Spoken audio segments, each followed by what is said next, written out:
मुंबईमधील काही भागामध्ये आज 15% पाणी कपात. पांजरापूर या ठिकाणी पंपिंग स्टेशनच्या तांत्रिक कारणामुळे पाणी कपातीचा निर्णय घेण्यात आला.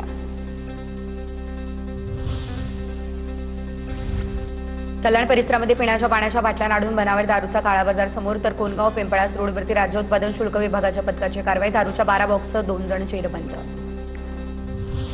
सीजेपीच्या आंदोलनामध्ये विद्यार्थ्यांवरती दाखल झालेले गुन्हे मागे घेण्यासाठी वकील संघटना रस्त्यावरती. कल्याणमध्ये वकिलांकडून मोर्चा काढत तहसीलदारांना निवेदन. ठाणे आणि रायगडमधील MMRDAची 2521 घरं दुरुस्त करून म्हाडामार्फत लॉटरी काढण्याचे आदेश. गिरणी कामगारांना लवकरात लवकर हक्काची घरं मिळवून देण्यासाठी प्रशासनाकडून तयारी सुरू. BMCच्या मालकीच्या जागांवरील पुनर्विकास प्रकल्पांमध्ये विकासकांकडून जमिनीच्या मूल्याच्या 25% रक्कम वसूल करण्याचा प्रस्ताव. FSI वाढीच्या निर्णयानंतर BMCच्या तिजोरीला फटका बसला, त्यामुळे नवीन निर्णय. मुंब्रा या ठिकाणी इमारतीच्या दुसऱ्या मजल्यावरील गॅलरीचा भाग कोसळला. दुर्घटनेमध्ये 6 जण अडकलेले. 13 वर्षाच्या मुलीचा उपचारादरम्यान मृत्यू. 6 जण सुखरूप. इमारतीमधील रहिवाशांना तात्पुरते ठाणे महानगरपालिका शाळेमध्ये हलवलं. कल्याणच्या चक्कीनाका ते श्री मलंगगड या मार्गावरती खड्ड्याचं साम्राज्य. रस्त्यांची अक्षरशः चाळण झाली आहे. वाहन चालकांकडून तारेवरची कसरत. डोरली रोड परिसरामध्ये 2 ते 3 किलोमीटरपर्यंत खड्डे. तातडीने खड्डे बुजवण्याची नागरिकांची मागणी. कल्याण ग्रामीणमधील मलंगगड परिसरातील 100 गरजू विद्यार्थ्यांना सायकलींचं वाटप. दररोज 4 ते 5 किलोमीटरची पायपीट आणि लिफ्टचा आधार घेणाऱ्या विद्यार्थ्यांचा शाळेचा प्रवास आता सोपा होणार. डोंबिवलीमधील 61 वर्षीय निवृत्त नौदल अधिकाऱ्याची ऑनलाईन फसवणूक करण्यात आली. विशेष ओळखपत्राच्या आमिषानं OTP घेत भामट्यांनी खात्यातून 5,98,000 रुपये लंपास केले. पोलिसांकडून अधिकचा तपास या संदर्भात सुरू.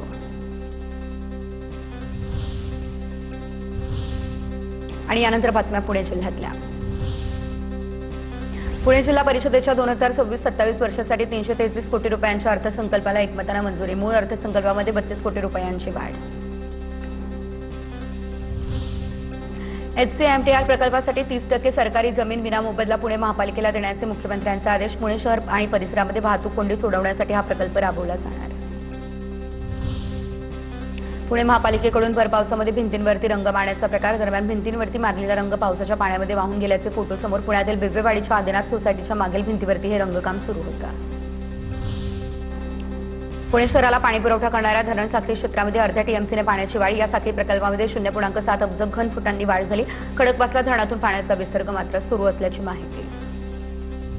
भरपावसात भिंती रंगवण्याचा व्हिडिओ समोर आला. त्यानंतर पुणे महापालिकेच्या अधिकाऱ्यांनी हात झटकले. अशा प्रकारचं काम सुरू नसून त्याला निधी दिलेला नाही. क्षेत्रीय कार्यालय आयुक्तांची माहिती.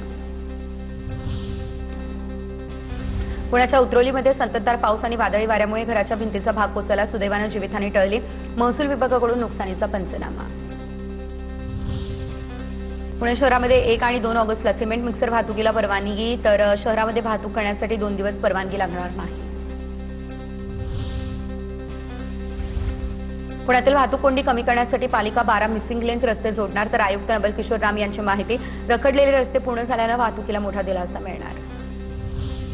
सावित्रीबाई फुले पुणे विद्यापीठातील 133 कंत्राटी प्राध्यापक भरतीतील अनियमिततेच्या आरोपांची कुलगुरूंकडून दखल.